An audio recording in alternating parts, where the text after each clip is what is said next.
Honorable Member Kandasamy Prabhu, you have 4 minutes. கௌரவ சபையினை தலைவங்கி தாங்கும் உறுப்பினர் அவர்களே, கௌரவ பாராளுமன்ற உறுப்பினர் ஹிஸ்புல்லா அவர்களினால் கொண்டு வரப்பட்ட இந்த பிரேரணை தொடர்பாக கோரளைப்பற்று மத்தி தொடர்பாக பிரதேச செயலகம் தொடர்பாகத்தான் இது பேசப்பட்டிருந்தது.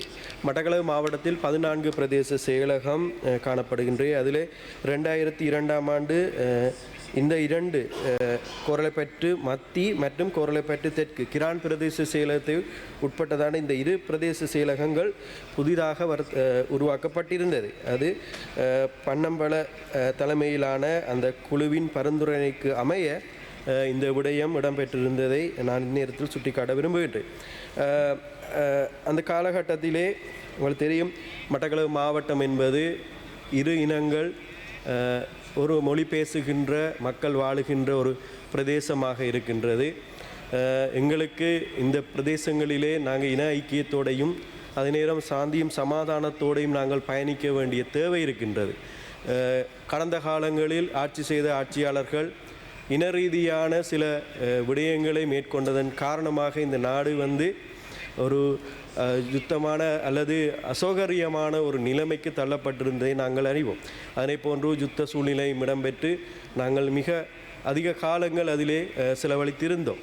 அதனை போன்று இந்த பிரதேச செயலகங்கள் தொடர்பாக அதிலே 7 பிரதேச சபை கிராம சேவை பிரிவுகள் கோரளைப்பற்று மத்தியில் இணைக்கப்பட்டிருந்தது. அது கோரளைப்பற்று வாழச்சேனையில் பெறப்பட்ட கிராம சேவை பிரிவுகளும் கோரளைப்பற்று மேற்கு பிரதேச செயலகத்தில் இருந்து பெறப்பட்டு அதே நேரம் கோரளைப்பற்று வடக்கு வாகரை பிரதேசத்திலிருந்து 2 கிராம சேவை பிரிவுகளும் என அந்த 11 கிராம சேவை பிரிவுகள் உருவாக்கப்பட்டதாக இந்த பன்னம்பல ஆணைக்குழுவிலே குறிப்பிட்டிருந்தது. அதனை போன்று இது அங்கீகாரம் அளிக்கப்படாமல் இருக்கின்ற அதே நேரத்திலே கோரளைப்பற்று தெற்கு கிரான் பிரதேச செயலகமும் இதுவரை அங்கீகரிக்கப்படவில்லை என்பதையும் நான் நேரத்தில் சுட்டிக்காட்ட விரும்புகின்றேன். அதேபோல் அந்த காலகட்டத்திலே 1999ஆம் ஆண்டு காலப்பகுதியிலே தான் இதை முன்னெடுக்கப்பட்டிருந்தது.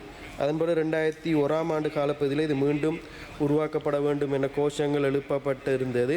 அந்த காலகட்டத்திலே பாராளுமன்ற உறுப்பினர்களும் சமூக அமைப்பினரும் இது ஒரு குழப்பமான ஒரு சூழ்நிலையை உருவாக்கும் என்ற அடிப்படையிலே அதனை முன்னெடுக்காமல் தள்ளி வைக்கப்பட்டதாக அறிந்து கொள்ளக்கூடியதாக இருந்தது. அதனை போல மீண்டும் 2013ஆம் ஆண்டு இது பாராளுமன்றத்திலே ஒரு குழுவினூடாக மீண்டும் பாராளுமன்றத்திலே பேசப்பட்டதாக அறியக்கூடியதாக இருந்தது. அதிலே கௌரவ பாராளுமன்ற உறுப்பினர் ஹிஸ்புல்லா அவர்களும் அந்த குழுவிலே அவரும் அங்கத்துவம் வைத்திருந்தார். ஆகவே நாங்கள் தேசிய மக்கள் சக்தி அரசாங்கம் என்ற ரீதியிலே நிச்சயமாக இதை நாங்கள் இந்த பிரதேச செயலகங்களுக்கான அங்கீகாரங்கள் நாங்கள் வழங்க வேண்டும். அதே நேரம் மட்டக்களப்பு மாவட்டத்தில் இருக்கின்ற அந்த இனங்களுக்கிடையேன ஒற்றுமையோடு நாங்கள் அதனை முன்வைக்க வேண்டும் என நாங்கள் எதிர்பார்க்கின்றோம். கடந்த காலங்களில் இன பரம்பரை ரீதியான சில முடிவுகள் மேற்கொள்ளப்பட்டதனால் இந்த நாடும் எங்களது பிரதேசங்களும் பல அசௌகரியங்களை எதிர்நோக்கி இருந்தது. அதை மீண்டும் இந்த தேசிய மக்கள் சக்தி அரசாங்கத்தில் இடம்பெறக்கூடாது என்ற நிலைப்பாட்டிலே அரசாங்கம் என்ற ரீதியிலே நாங்கள் நிலையாக இருக்கின்றோம். இரு மக்களின் ஒற்றுமையோடும் அவர்களது அபிலாசைகளோடும் அவர்களது கருத்துக்களையும் ஒன்று சேர்த்து இதனை தீர்த்து வைக்க வேண்டும் என்பதுதான் எங்களது எதிர்பார்ப்பாக இருக்கின்றது. நன்றி.